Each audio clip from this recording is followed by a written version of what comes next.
हमें ये सौभाग्य मिला है कि हम कभी निराशा न धारण करें। कैसी भी विपत्ति या कैसी भी दुखद परिस्थिति आवे, हम आराध्य देव पर संशय न कर लें कि ऐसा क्यों। अनंत जन्मों में ऐसे हमारे दुष्कृत हुए हैं जिन्हें हम अधर्माचरण कहते हैं, पाप कहते हैं, कि अगर हमको प्रभु की शरण ना मिलती और फिर भोगना पड़ता तो हम पूरा हिसाब कभी नहीं भोग सकते थे। प्रभु की शरण में है तो इसलिए बहुत कम करके हमें विपत्ति, दुख, संकट आदि जो प्राप्त हो रहे हैं उनमें भी कुम्हार की मटकी की तरह ऊपर से पीट रहे हैं पर अंदर से पूरा हाथ का सपोर्ट दिए हुए। हमारे जीवन में यदि हम शरणागत हैं हृदय से, तो जो भी घटना, परिस्थिति, संकट, विपत्ति आती है हमें निराश नहीं होना। जितनी श्वासें हैं हर कष्ट सहते हुए प्रियाजू के चरणों में समर्पित करना, इसका निश्चित फल होगा प्रियालाल की प्राप्ति। ये आसुरी बुद्धि हमें प्रभु के शरणागत होने में बाधा पहुंचाती है।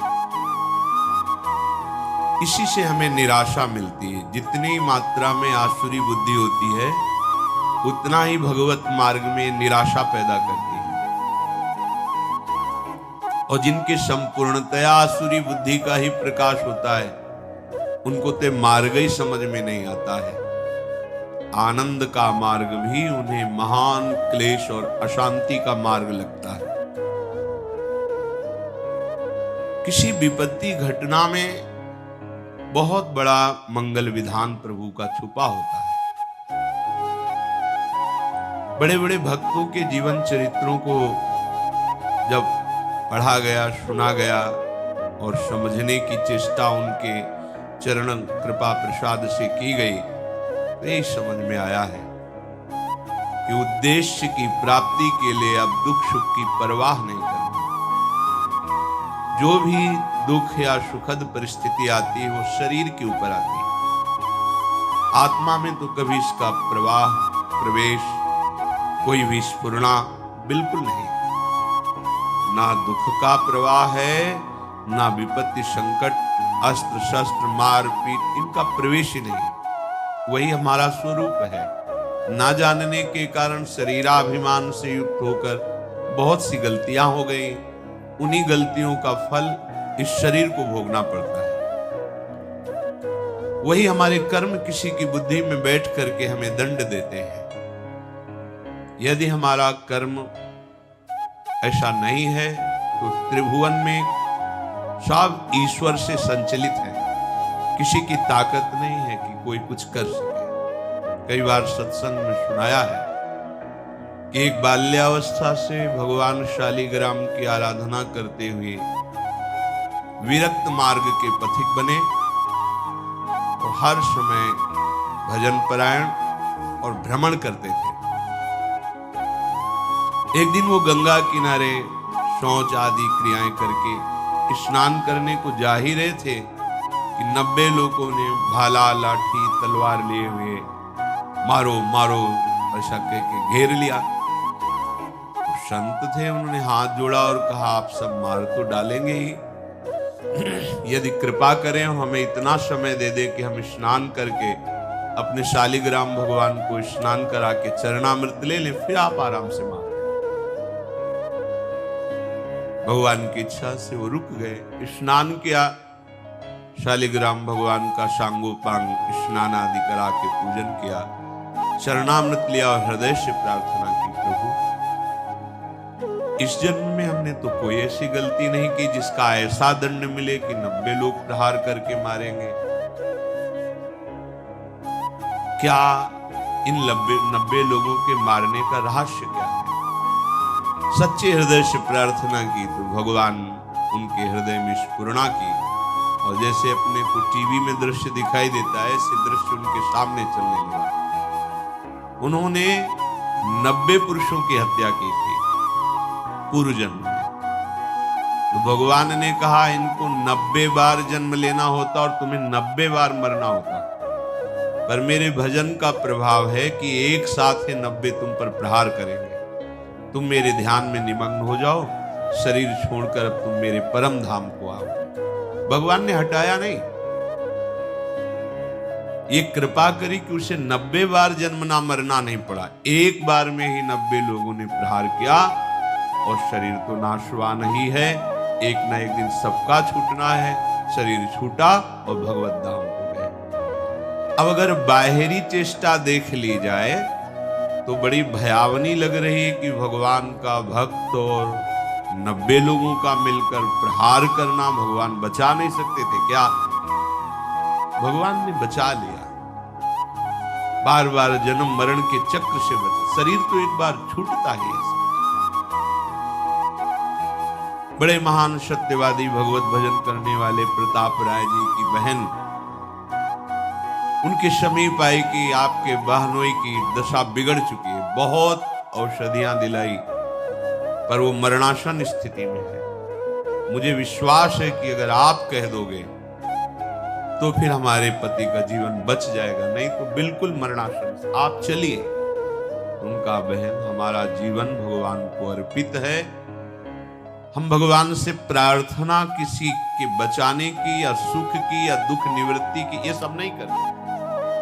आज तक हमने कभी कोई कामना ही नहीं की अपने प्रभु से। पर जब बहन ने बहुत हठ किया तो गए, उनके बहनोई का सर गोद में रखा अपने बहन के पति का और माथा सहलाते हुए एकाग्र हुए भगवान से प्रार्थना की, हे प्रभु करुणा करो, इनके कर्म संस्कारों को भस्म करके इनको जीवन दान। इतने एकाग्र थे कि उसी समय जो उनके पति थे वो बेहोशी अवस्था में थे। तो देखा कि भगवत पार्षद आए और उनसे कहने लगे कि अब तो हम तुम्हें नहीं प्रभु के पास ले जा पाएंगे, क्योंकि इतने महान भक्त ने संकल्प कर लिया है। तो रोकर भगवत पार्षदों से प्रार्थना करने लगे कि इतने जन्मों से मैं साधन भजन करके यही मांग रहा था कि अपने प्रभु से मिलूं, और आज मेरे मिलने का समय आया है। तो प्रताप राय भक्त होते हुए ऐसा कैसे कर सकते हैं कि भगवत मिलन में वो बाधा डाल दे? भगवत पार्षदों ने कहा भगवान अपने लाडले भक्त की इच्छा की पूर्ति निश्चित करते हैं, उनका नहीं ऐसा प्रताप राय नहीं कर सकते। और ये बात उनकी पत्नी ने भी और प्रताप राय ने भी ध्यान में देखा। तत्काल सुधी आई बाहर, उनका नहीं प्रभु बिल्कुल नहीं, इनकी बिल्कुल रक्षा नहीं करनी, बिल्कुल नहीं। भगवान से मिलन का अवसर आया है, अब बिल्कुल स्वस्थ करने की जरूरत नहीं। अब आप, ये बात बहन ने भी देखी, उनका हाँ बिल्कुल नहीं। अभी तक हम अज्ञान की धरा में चाह रही थी कि इनका शरीर स्वस्थ हो और ये मेरे पति हैं, मैं सुखपूर्वक जीवन व्यतीत करूं। और आज मुझे पता चला कि भगवान का विधान बहुत जन्मों के बाद आज मिलन का हुआ है, तो हम अपने सुख के लिए इस भगवत मिलन में बाधा नहीं डालेंगे। अगर भगवान ना बताते तो कैसे कोई रहस्य समझ पाता? ऐसे ही अपने लोग हैं, अपने लोगों के ऊपर भगवत कृपा है। अब जो भी विधान हो रहा है भगवत कृपा से युक्त हो रहा है। कहो सो कहां जहां प्रभु नाही, कोई ऐसा स्थान नहीं जहां प्रभु ना हो। तो उनके होते हुए हमारे को जो शारीरिक दंड, जो वाचिक दंड, मानसिक दंड मिल रहा है, वो मुझे पवित्र करने के लिए मिल रहा है। अगर उस दंड विधान में शरीर भी छूट जाता है तो राधा राधा हमें श्री जी की प्राप्ति होगी। शरीर तो छूटना है, आज या कल छूटना है। निराशा या भक्ति मार्ग में उत्साहहीनता ये बिल्कुल ठीक नहीं। कोई संशय प्रवृत्ति आ जाना कि अगर भगवान का भजन करते भगवान होते, तो ऐसा नहीं, बिल्कुल नहीं। बहुत कृपालु भगवान हैं, उनका जितना विधान है वो बड़ा कृपामय होता है। अपने को केवल प्रभु के चरणों में समर्पित करना, शेष बात वो देखेगा। ऐसा कभी न सोचे कि भजन करने का फल है कि शरीर निरोग रहे, विपत्ति ना आवे, संकट ना आवे। ऐसा नहीं। जो हमारे शरीर की रचना जिस कर्म से हुई है उसको वैसा ही भोगना पड़ेगा। भोगने की सामर्थ्य और उससे बेपरवाह होना, ये भजन का फल है। भोगने की सामर्थ्य और उससे बेपरवाह होना, ये भजन का फल है। और शुद्ध भजन का स्वरूप अपने प्रीतम के चिंतन में डूबे रहना है। आज या कल मृत्यु निश्चित है। इन सब बातों को लेकर हृदय में किसी भी तरह का प्रश्नवाचक चिन्ह शरणागति पर खड़ा कर देना, ये परमार्थ के लिए बहुत बड़ी बाधा होगी। भगवत कृपा हर समय हमारे हृदय में उल्लास पैदा करती रहती है। चलो आगे बढ़ो। पीछे हटने की, निराशा करने की कहीं कोई गुंजाइश नहीं। अमंगल नहीं है। यहां प्राण निकल जाना भी मंगल है। ये तो निकलेंगे ही, आज नहीं तो कल निकलेंगे। दुर्दशा तो होगी इस शरीर की, आज नहीं तो कल होगी। पर दुर्दशा होते होते हम ऐसी दशा को प्राप्त हो जाएं, भगवद स्मरण न छूटे, प्रभु का चिंतन न छूटे, इस आसुरी बुद्धि का त्याग करें। इदमद्य मया लब्धमिमं प्राप्से मनोरथम, इदमस्ति इदमपि मे भविष्यति पुनर्धनम, असौ मया हतः शत्रुर् हनिश्चे चापरानपि, ईश्वरोऽहमहं भोगी सिद्धोऽहं बलवान मुखी, आढ्यो विजनवानस्मि कोऽन्योऽस्ति सदृशो मया, यक्षये दास्यामि मोदिष्य इत्यज्ञान विमोहिताः। जो अज्ञान से युक्त हैं, जिनका ज्ञान ढका गया है, वो ऐसा सोचा करते हैं आज ये हमने लाभ प्राप्त कर लिया, कल मैं ऐसा भी लाभ प्राप्त करूंगा, ये कमाया वो कमाऊंगा, इतना धन एकत्रित हो गया, अब इतना और कर लूंगा और परम सुखी हो जाऊंगा। मैं एक शत्रु को परास्त कर दिया, अब उनको भी परास्त करूंगा, मैं शत्रु रहित हो जाऊंगा। मैं ईश्वर हूं, मैं स्वामी हूं, मेरे पास इतना धन है, इतना जन है, मैं इस तरह की जो आसुरी प्रवृत्ति है वो कभी भजन में नहीं लगने देती।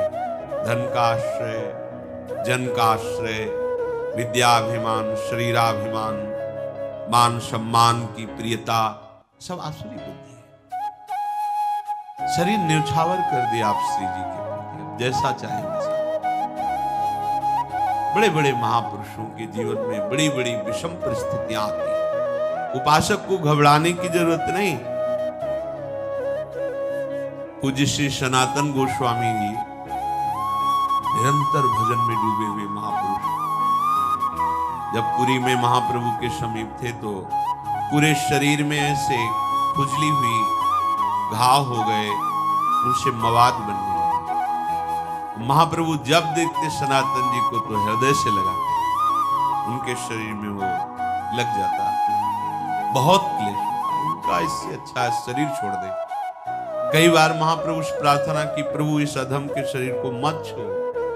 प्रभु ने कहा, सनातन जब तुम्हें हृदय से लगाते हैं तो श्री कृष्ण प्रेम बढ़ता है, इसलिए मैं तो हृदय से लगाऊंगा। और सनातन जी को ये आंतरिक कष्ट होता कि महाप्रभु के निर्मल विग्रह में हमारे शरीर का ये अब शरीर को ही नष्ट कर दिया। रथ यात्रा में जगन्नाथ भगवान की जो होती है, विचार किया वहां अपने शरीर को श्री ठाकुर जी के रथ के नीचे दबाकर पूर्ण कर दिया। महाप्रभु को उनकी मानसिक भाव का पता चला। महाप्रभु ने कहा, सनातन अभी शरीर तुम्हारा है, इस शरीर के रखने या छोड़ने का भी अधिकार तुमको है। कहा, प्रभु ये तो आपको समर्पित। फिर आप ऐसा कैसे सोच सकते हैं जब आपका अधिकार ही नहीं है, आप शरणागत हैं, आपने तन मन प्राण समर्पित कर दिए हैं, फिर आपको ऐसा सोचने का अधिकार नहीं है। प्रभु बहुत दुख होता है जब आप आलिंगन करते हैं और आपके ऐसे दिव्य कंचन वर्ण शरीर में वो हमारे घावों का हमें बर्दाश्त नहीं होता। दौड़कर महाप्रभु ने हृदय से लगाया, तत्काल दिव्य शरीर वो सब खत्म। बड़े बड़े महापुरुषों को शारीरिक व्याधियां, सामाजिक विपत्तियां ये सब आती है। इसका तारतम्य भजन से नहीं जोड़ना चाहिए कि अगर हम श्री जी के हैं तो ऐसा क्यों हो गया, श्री जी के हैं तो क्या वो ठीक नहीं कर सकती। ये सब हमारा उद्देश्य भगवत प्रेम प्राप्ति है। हमें अपने उद्देश्य पर दृष्टि रखना है। भगवत प्रेम का स्वरूप है प्रतिपल सहज निरंतर अपने आराध्य देव का चिंतन होना और कोई आकांक्षा न रह जाए, किसी भी लोकांतर के भोग की, किसी सुख की कोई आकांक्षा न रह जाए, नहीं रह जाएगी। बड़े बड़े सिद्ध महापुरुषों को यही अपने वृंदावन ब्रज क्षेत्र में महामहिम श्री पंडित बाबा जी, पंडित रामकृष्ण, ऐसे महापुरुष जो बाल्यावस्था में ही भगवान के साथ कंचा गोली खेलते, गोविंद देव जी एक भंडारा किया संतों के पास अर्थ आ जाता है तो संत सेवा में लगता है, ठाकुर सेवा में लगता है। संत सेवा हुई, शाम के कुछ ऐसे जन पधारे जो स्वभाव में आसुरी प्रवृत्ति रखते थे। कहा बाबा खीर पुआ बटा हमको भी खवाओ। भैया वो तो मध्याह्न में राज भोग लगा, बट गया, अब तो है नहीं। लाठी से प्रहार किया, खोपड़ी फूट गई, रक्त स्राव होने लगा और वो कुटिया में गए तो उन्हें कुछ मिला नहीं, तो वही अपने गमछे से फिर पट्टी बांधी। इतने बड़े महापुरुष जो बाल्यावस्था से भगवत साक्षात्कार किए सिद्ध महापुरुष, इसका कोई महत्व नहीं है। किसी ने पीट दिया, किसी ने गाली दे दिया, कोई विपत्ति आ गई, कोई रोग आ गया तो बोले इनका भजन लघु है, इनके भजन में ताकत नहीं है क्या? नहीं, जिसने मारा था वो भस्म हो जाना। अभी साधुता समझते क्या? ये नहीं, मार्ग को समझिए, नहीं तो माया का कार्य है संशय और अविश्वास पैदा कर देना। संशय और अविश्वास ये जीवन का सबसे बड़ा संकट है जो अनंत जन्मों के लिए बीज बो दिया भगवत विमुख होने का। इसलिए कभी संशय नहीं, कभी अविश्वास नहीं। जैसी भी परिस्थिति बढ़ते चलो, आगे बढ़ना है। अमंगल शब्द है ही नहीं, विश्वास करो। कितने हम आपको चरित्र बताएं महापुरुषों के जिनकी निरंतर भगवदाकार स्थिति है, ब्रह्माकार स्थिति, हम उनके दर्शन किए। बरगदिया बाबा नाम के गांव में क्या होता है कि जैसे जो प्रधान वृत्ति होती है उसी में संत का नाम रख दिया जाता है। तो बरगद के वृक्ष के नीचे रहते थे गंगा किनारे, तो उनको बरगदिया बाबा कहते थे। जैसे एक संत भगवान आजीवन केवल सतुआ ही पाए, तो सतुआ बाबा उनको कह दिया। एक संत भगवान थे कि जो भी आवे कितना बड़ा करवा रखते थे, पंजीरी देते, उन पंजीरी बाबा कह दिया। संत जनों के नाम गांव के लोग अलग रख देते, गुरुजन नाम रखते वो अलग होता है, बरगदिया बाबा उन्हें कहते। उनके पैर में जरा सा ऐसे खत हुआ, फिर सड़न शुरू हुई, पूरा पैर मवाद से। कोई भी जाता बाबा दवा ऐसा नहीं, कीड़े पड़ गए, बाबा कीड़े पड़ गए हैं इनके, उनका भी प्रारंभ खाने दो। चेहरा प्रसन्न, हर समय ब्रह्माकार वृत्ति, शरीर से निष्प्रिय। ब्रह्माकार वृत्ति अर्थात साक्षात ब्रह्म रूप, और शरीर पैर में कीड़े पड़े हुए। इसका तारतम्य भजन से नहीं जोड़ा जाता। यहाँ संत कॉलोनी में रहते थे, पूज्य स्वामी श्री महेशानंद गिरी जी महाराज काफी समय पहले ही पधार गए। बहुत ही ज्ञानी, समस्त शास्त्रों के और बहुत ही गंभीर और छुपे हुए महापुरुष। मलिन चद्दर लाल रंग का ऐसे अवधूत, जब जाते बात करते तो ऐसा लगता जैसे अमृत पिला रहे हो। शास्त्रों की गूढ़ बातें, साधना की गूढ़ बातें। तो जो संतों की मंडली चलती रहती है ना, सुबह देखो परिक्रमा मार्ग, उसी मंडली में एक संत बड़े ही ऊंची स्थिति के, एक गशाहरी होती है यहाँ अंगुलियों के मोड़ में, जहां से वो फिर धीरे बहुत ही जलन पैदा करती है। 2-3 दिन मंडली में नहीं गए तो स्वामी जी महाराज उनके समीप गए, महेशानंद गिरी जी, और देखा उनका। स्वामी जी रामकृष्ण मिशन, चलो इसका ऑपरेशन। नहीं स्वामी, 2-4 दिन में ठीक हो गए। धीरे धीरे वो बढ़ी, हाथ 10 दिन बाद गए तो यहां तक हाथ ऐसे पीला मवाद से भरा। उनका स्वामी जी अब तो आपको चलना पड़ेगा, अब आपकी बात नहीं सुनेंगे, आपको चलना पड़ेगा। ठीक है, तो कल तक का समय दे दो, कल हम चलेंगे। हाँ स्वामी, कल तो हम गाड़ी लेके आएंगे, रामकृष्ण मिशन आपको। कल जब गए तो आश्रम में से बैठे, निष्प्राण हो चुके, शरीर चला। महापुरुषों जो भगवत चरणारविंद में इतने तल्लीन हैं, वो चाहें तो नई सृष्टि कर सकते हैं। वो अपने अंगों की पीड़ा को नहीं मिटाया, क्योंकि जानते हैं नाशवान शरीर, इसको भोग लेते हैं, प्रिया प्रीतम के समीप चलते हैं।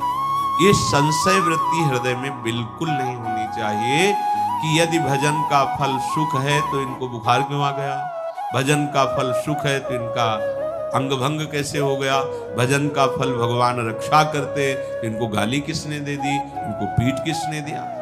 हमें सावधान रहना है, हमारी निष्ठा में परिवर्तन ना आने पावे, और चाहे जैसी परिस्थिति हो वो हमारे प्रभु से पास होके आ रही, पक्का समझ लीजिए। हमारे द्वारा कितने भयंकर पाप हुए तुम क्या जानो। मेरे कृपालु प्रभु आज कृपा करके उनको बहुत कम में भुगता करके अपने मार्ग में ले चल रहे, उनकी कृपा का पता नहीं। हम लोग अज्ञानी केवल वर्तमान को देख, हमने तो भजन किया, कभी कोई गलती की, गलतियों का खजाना जमा है तुम्हारा, आज उनकी कृपा से तुम भजन कर रहे हो। तो ये शरीर जब बना था तो उसका प्रारब्ध निश्चित हो गया था, इस अवस्था में इस दंड को तुम्हें भोगना है, तो दंड दे रहे हैं और उसके साथ दुलार कर रहे हैं, और हमारा अविनाशी मार्ग पुष्ट हो रहा है। कितनी बड़ी कृपा है। तो हम हर समय कृपा का अवलोकन करें, कभी किंचन मात्र भी प्रभु पे संशय न करें, उनके विधान में प्रश्नवाचक चिन्ह न लगा दें। ऐसा क्यों किया प्रभु, प्रभु क्या ऐसा नहीं कर सकते थे। निश्चित मानिए, कोई भी शरणागत के ऊपर जो विधान हो रहा है वो प्रभु का बहुत सोचा समझा विधान है। यदि वो शरणागत है अंदर से, हम बाहर की बात नहीं, बहुत संशोधन करके पास किया हुआ विधान है, और उसका फल भगवत प्राप्ति है। इसलिए कभी किसी भी तरह की संशयात्मा वृत्ति हृदय में नहीं होनी चाहिए। पूर्ण विश्वास के साथ ये प्राणों की बाजी लगाकर इस मार्ग में चला जाता है। नारायण अति कठिन है हरि मिलन की बाट, या में पग पीछे धरे प्रथम शीश दे काट। शीश काट का मतलब अब मेरा अस्तित्व नहीं रहा, अब हरि जाने। जैसा अजात पक्षायु मातरम करा, जैसे छोटा बच्चा पंख नहीं निकला माँ की बाट जो होता रहता है, ऐसे बस हरि की बाट जोनी, प्रियाजू की बाट जोनी। जैसा वो चाहे वैसा विधान करें। वो ईश्वरों के ईश्वर हैं, हम उनके दास हैं, उनकी शरण में हैं। अब जैसा वो चाहेंगे वो मंगल विधान करेंगे। हमें निरंतर भजन में, अगर हम बेहोश हैं तो हमारी गति नहीं, हम सुसुप्ति में हैं तो हमारी मति नहीं, यदि हमें चेतना है तो हमारी गति मति सिर्फ राधा ही राधा। चाहे अंग अंग काट दिया जाए तो भी राधा ही राधा। हमारी पूर्णता इसी में है। हमको इसको लेकर के नहीं बैठ जाना कि हमारे चोट लग गई, अब भजन नहीं होगा, हमें को ये हो गया, अब कैसे हम विश्वास करें। नहीं, मायाकृत शरीर पंचभूत रचित, ये अपने अपने तत्वों में लीन होगा। पानी पानी में, मिट्टी मिट्टी में, आग आग में, वायु वायु में, आकाश आकाश तत्व में। ये हमारा स्वरूप नहीं है, ये हमारे भजन का फल नहीं है, ये हमारे कर्मों के अनुसार मिला है। अब भजन का फल मिलेगा हमारा सहचरी वपु। जिसमें न काल का प्रवेश है न माया का प्रवेश है, और सदैव प्यारी जू के समीप। हम उसमें घाटा नहीं कर सकते। इस शरीर को नष्ट होना ही है। अगर ये नष्ट होते होते हमें प्रियाजू का सहचरी वपु प्राप्त हो रहा है तो इतना बड़ा लाभ है कि करोड़ों प्राण देने पर भी ये सौदा नहीं होता। प्राण दिए यह प्रेम न पाई, प्रेम बपू जो मिल रहा है। इसलिए इस शरीर की जो हो रही गति होने दो, राधा राधा राधा आगे बढ़ो। ऐसा शरीर मिलेगा जो चिदानंद बपू प्यारी जू के समीप।